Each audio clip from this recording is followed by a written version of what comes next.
Different people in several parts of the world have devised several means by which they manage their differences, of which tribalism is one of them. Tribalism is simply one's commitment to a particular group or tribe. The good thing about tribalism is that it has a commitment to its members. That's one good part of it. But tribalism goes wrong when it leads to discrimination.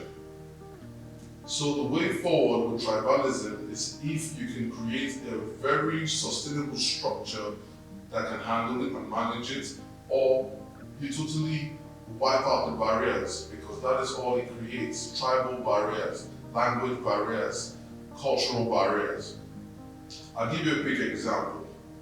In the UAE, it's made up of several emirates, and all these emirates have different levels of tolerance. For example, in Dubai, they are more liberal. They allow certain things that wouldn't be allowed in Sharjah, Abu Dhabi, or Ras Al Khaimah, or Ajman, or the other ones. So what do?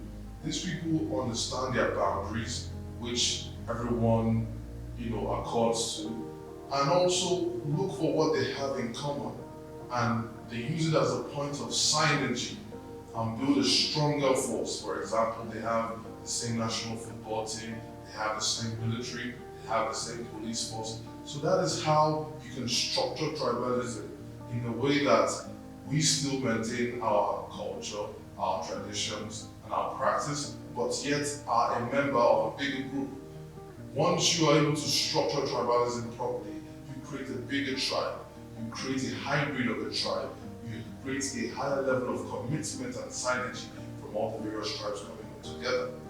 Another method, I'll give you another story of the gentleman Paul Kagame, the leader of the country of Rwanda. Rwanda before now had tribes existing in the country, and having gone through a painful genocide, they decided to consciously rebuild back their country. And how did they do that? One of the first things that the president implemented was the scrubbing of tribes.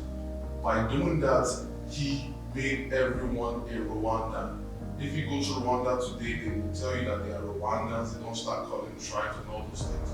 He was able to clean those lines of separation. He was able to bridge those gaps. He was able to remove all those hurdles that were going to create differences that made people dwell on what they have, different from people instead of depending on what they have in common. And since then, this country has been on the rise. And I give you 10 years and you will see how far the country of Rwanda is going to get. Because now there's signage, now there's consciousness, now there's collaboration, not competition. I'd like to tell people that competition is not a very sustainable strategy because of the kind of adverse effects it leads to. But collaboration is a system where everyone puts in their effort and everyone gets equal benefits based on how much effort has been put in. So on a larger view, collaboration for tribes is more sustainable and is better going forward in the 21st century.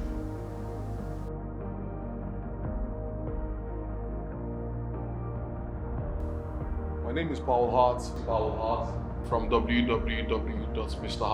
Excited, be expectant, and of course, be conscious.